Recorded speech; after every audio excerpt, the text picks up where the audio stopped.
नमस्कार दोस्तों, स्वागत है एक बार फिर आपके अपने YouTube चैनल जीवा स्टडी पर। मैं वरिष्ठ अध्यापक मुकेश कुमार जांगड़ आपका स्वागत करता हूं। कल से एक सूचना या अपन कह सकते हैं नोटिफिकेशन वायरल हो रहा है, जिसमें जो है आरपीएससी सेकंड ग्रेड यानी कि राजस्थान लोक सेवा आयोग द्वारा जो आयोजित आपकी वरिष्ठ अध्यापक भर्ती है, जिसका एग्जाम अगले महीने यानी कि सितंबर में, उसके गणित विषय का जो है कैटेगरी वाइज जो है पद विवरण है वो वायरल हो रहा है। अब जो है मैं आपको बता दूं कि इसमें क्या सच्चाई है। सबसे पहले तो मैंने क्या है, ये आपको जो है टेलीग्राम ग्रुप पर अपलोड किया था इसको, ठीक है। बहुत सारे टेलीग्राम ग्रुप में ये आ चुका था, मैथ से रिलेटेड जो भी टेलीग्राम ग्रुप है उसमें।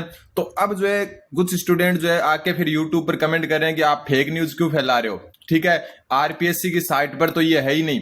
तो मैं आपको बता दूं, ये आपका सूचना का जो अधिकार अधिनियम है आपका आरटीआई के अंतर्गत मांगी गई सूचना है, ना कि आरपीएससी द्वारा जारी किया गया नोटिफिकेशन। तो कोई आरटीआई मांगता है वो डायरेक्ट, जैसे इन्होंने बलवीर जी ने मांगी है तो इनको भेजी जाती है, ये ना कि जो है आरपीएससी की साइट पर अपलोड की जाती है। थोड़ा सा आप बीएड कर चुके हैं, अब जो है 12वीं के बाद आप 5 साल या 7 साल पढ़ चुके हो, तो कम से कम थोड़ा सा ध्यान रखें कि आरटीआई है ये, ना कि आरपीएससी द्वारा जारी की गई सूचना है। ये बलवीर जी ने हो सकता है आरटीआई के थ्रू जो है जो कार्यालय आपका माध्यमिक शिक्षा राजस्थान का, उनसे जो है ये सूचना मांगी हो। एकदम सही और रियल सूचना है। पदवार विवरण में आपको बता देता हूं, यहां तो थोड़ा क्लियर नहीं दिख रहा, नीचे चलते हैं अपन।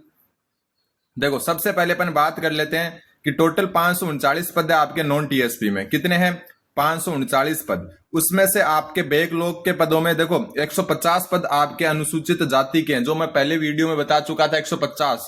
दूसरी बात 142 पद आपके अनुसूचित जनजाति यानी एसटी के हैं। मतलब एससी और एसटी के जो है ये पद पिछली भर्ती से आगे चले हैं। 150 एससी के और 142 एसटी के। तो मैं आपको पहले भी बता चुका था एससी एसटी वाले 35% में आपका सिलेक्शन अच्छे से तैयारी करो आप। तो आपका जो है 142 पोस्ट ये और 150 ये तो पिछली भर्ती की। आगे और बताऊंगा इस भर्ती की कितनी पोस्ट आपको मिली है, तो ये तो आपके फिक्स हो गई। और गहलोत सरकार ने जो आपका, मैंने बताया था ना कि मेरे को अभी कंफर्म नहीं है कि जो लागू हुआ यानी ओबीसी पर बैकलॉग, तो ओबीसी पर भी बैकलॉग जो है वो लागू किया गया है। और ओबीसी और एमबीसी में भी जो है सीटें शेष रही थी। ओबीसी में आपकी 53 सीटें पहले से शेष है, और जो आपकी एमबीसी है उसमें 52 सीटें पहले से शेष है, ठीक है। अति पिछड़ा वर्ग की 52 और पिछड़ा वर्ग ओबीसी जो है आपका उसकी 53 जो है सीटें। मतलब एमबीसी के भी मजे हैं, एमबीसी के 52 पोस्ट है, हालांकि ओबीसी के भी अच्छी खासी 53 पोस्ट बैकलॉग की पहले से। तो 150 एससी के, 142 एसटी के, ओबीसी के 53 और अति जो पिछड़ा वर्ग है आपका यानी कि एमबीसी जो है उनके 52 पोस्ट पिछली भर्ती की बकाया है, तो वो इसमें डायरेक्ट जुड़ जाएगी। अब जो टोटल जो आपको मैं बता देता हूं, शेष जो कुल पद बचते हैं अब आपके पास वो 142 बचते हैं। इन 142 पदों में जो है आपके जनरल के पद, जो सामान्य आपका नारक्षित जो वर्ग है आपके, उसके 56 पोस्ट है। कितनी पोस्ट है? 56 पोस्ट। यानी कि जनरल जो है, जो अनरिजर्व्ड कैटेगरी है, उनकी अब 56 पोस्ट बचती है आपके सामने, ठीक है। जिसमें से जो है सामान्य 38 है और 18 महिला की है, ठीक। फिर बात करें अपन अगली कैटेगरी की। अगली कैटेगरी है आपकी ईडब्ल्यूएस।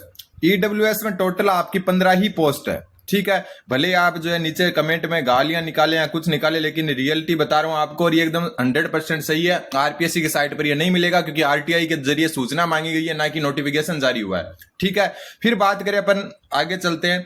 देखो ईडब्ल्यूएस वालों को ये घबराने की जरूरत नहीं है। एक चीज मैं पहले ही बता देता हूं कि आप अभी थोड़े दिन पहले 60-70 पोस्ट पर, पूरी 60-70 पोस्ट थी पूरी मिलाकर, उस पर संस्कृत डिपार्टमेंट की मैथ का पेपर देकर आए हो। कट ऑफ भी जो है थोड़ी सी आई गई थी पहले के मुकाबले, लेकिन 290 से 300 के बीच में 2 गुना की कट ऑफ गई है।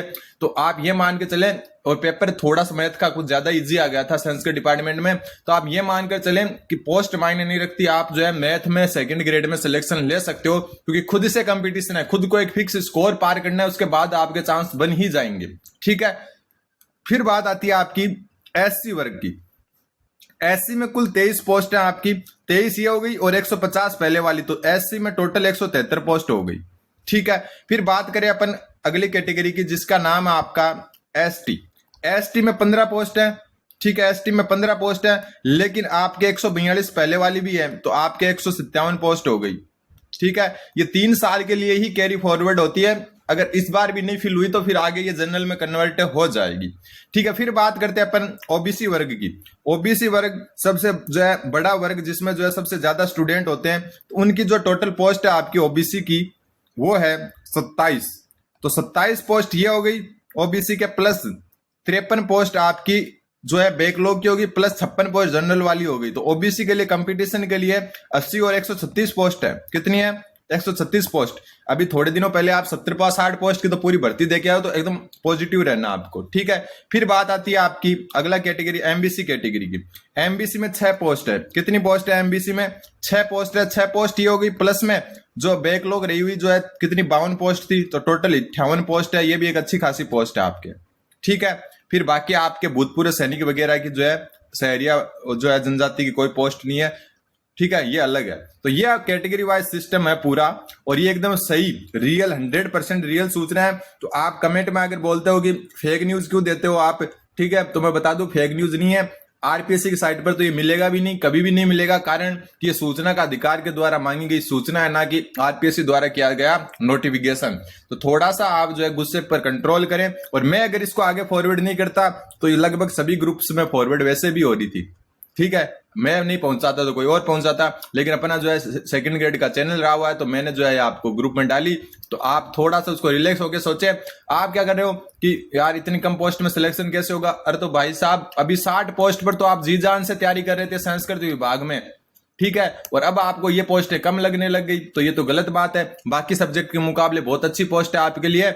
और अभी जो 1600 पोस्ट जो 6500 पोस्ट पर नई भर्ती आज से शुरू हो रही है, तो रिलैक्स रहें, मस्त रहें, तैयारी करें। आप में मैथ में क्या होता है, कंपटीशन खुद से होता है। बस आप एक जो फिक्स मान लो कि आप अगर 300 नंबर बना लेते हो ना, पेपर एवरेज मान के चलें, तो फिर आप जो रेस में वैसे आ जाओगे, चाहे पोस्ट 10 हो या 15 हो, क्योंकि 300 नंबर बहुत ज्यादा होते हैं, ठीक है। पिछले जैसा पेपर रहा तो मतलब जो अभी 2024 दिसंबर में जैसा पेपर है, तो अगर आप 300 नंबर बनाते हो तो आराम से सिलेक्शन हो जाएगा आपका।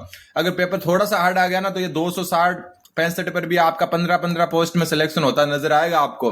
तो क्योंकि ये गणित है, इसको दूसरे सब्जेक्ट से या दूसरा ये सेकंड ग्रेड भी है, इसको रीट से कंपेयर मत करो, इसको आरएसएस बोर्ड से कंपेयर मत करो, ये आरपीएससी है, ठीक है। यहाँ पर 40% बनाने मुश्किल हो जाते हैं। तो मस्त रहो, पोस्ट कितनी भी हो।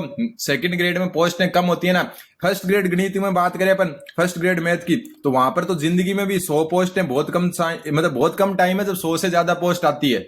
कभी 40 कभी 50, फिर भी सिलेक्शन होते हैं, सिलेक्शन हो सकते हैं, क्योंकि ये मैथ है, सेकंड ग्रेड है, ना कि थर्ड ग्रेड है, ना कोई और सब्जेक्ट है। आराम से पढ़ें अच्छे से।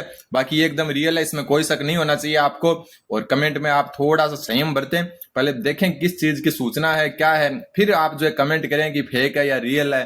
क्योंकि यहाँ पर साफ साफ लिखा हुआ है सूचना का अधिकार, आरटीआई, राइट टू इंफॉर्मेशन, ठीक है, 2005 मनमोहन सिंह की सरकार में। हो सकता है क्वेश्चन आ जाए, लेकिन वैसे कम ही चांस है, क्योंकि अपने सिलेबस में नहीं है, ठीक है। तो थोड़ा सा संयम रखें, तैयारी अच्छे से करें। अब ऐसा नहीं कि लास्ट टाइम पर अब मैं अगर ये फॉरवर्ड नहीं करता तो कोई और करता। और इस वीडियो को बनाने का मकसद है कि आप थोड़ा सा पॉजिटिव फील करें कि इतनी भी घबराने वाली बात है नहीं है। बाकी SC/ST 35% बना लो, 100% सिलेक्शन है आपका। मैं बोल रहा हूँ 100% सिलेक्शन है।